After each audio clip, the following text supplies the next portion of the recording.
Players group founded by Novak Djokovic files an antitrust suit against tennis organizers. Miami Gardens of Florida, AP, calling the groups in charge of professional tennis a cartel. The Players Association co-founded by Novak Djokovic filed an antitrust lawsuit against the women's and men's tours, the International Tennis Federation and the Sports Integrity Agency on Tuesday in federal court in New York. The suit by the Professional Tennis Players Association says the organizations that run the sport hold complete control over the players' pay and working conditions, and their setup constitutes textbook violations of state and federal law that immunize professional tennis from ordinary market forces and deny professional tennis players and other industry participants their right to fair competition. The lawsuit seeks a jury trial and wants players to gain access to more earnings, arguing that the governing bodies that oversee the 4 Grand Slam tournaments, Wimbledon, the US Open, the French Open and the Australian Open, and other professional events cap the prize money tournaments award and limit players' ability to earn money off the court. On top of the case in US District Court, the PTPA made filings with the European Commission in Brussels and the Competition Markets Authority in London. There is a complete and utter lack of competition that exists in professional tennis, and we believe by filing these actions, we will ultimately inject the kind of competition that will be fair to the players, to the fans and actually to the people who operate the system, said Jim Quinn, a lawyer working with the PTPA. It's going to require a restructuring, Quinn said. The WTA Tour and ATP Tour issued separate statements Tuesday saying they would vigorously defend themselves. The WTA said it has committed to a $400 million increase in player compensation in recent years and labeled the PTPA action a baseless legal case that is regrettable and misguided. The ATP touted a major increase in player compensation that created a jump of $70 million in the past 5 years, and called the PTPA's case entirely without merit.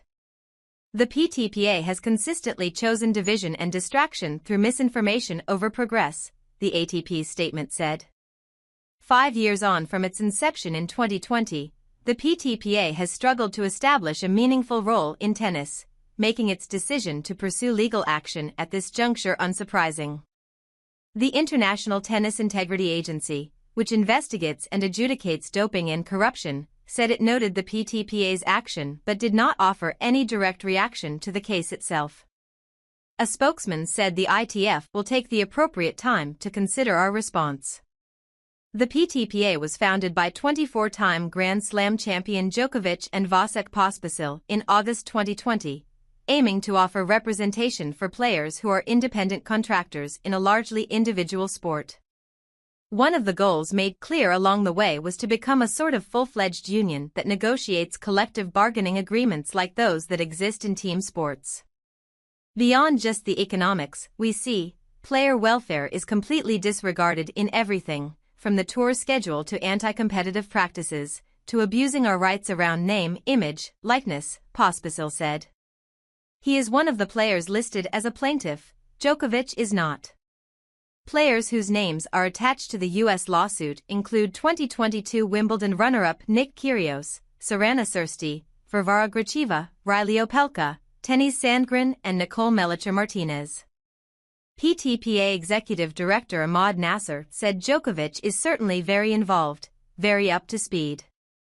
He is still a sitting member of our executive committee at the PTPA. This is about much more than one player. The PTPA said it met with more than 250 players, women and men, and a majority of the top 20 in the WTA and ATP rankings, before going to court. We've seen the Grand Slams try to change some things unsuccessfully. We've seen the tours themselves try to change things unsuccessfully. We've seen outside money try to come in and change things unsuccessfully. And so we really think this is the only path forward, and we don't do this lightly whatsoever, Nasser said.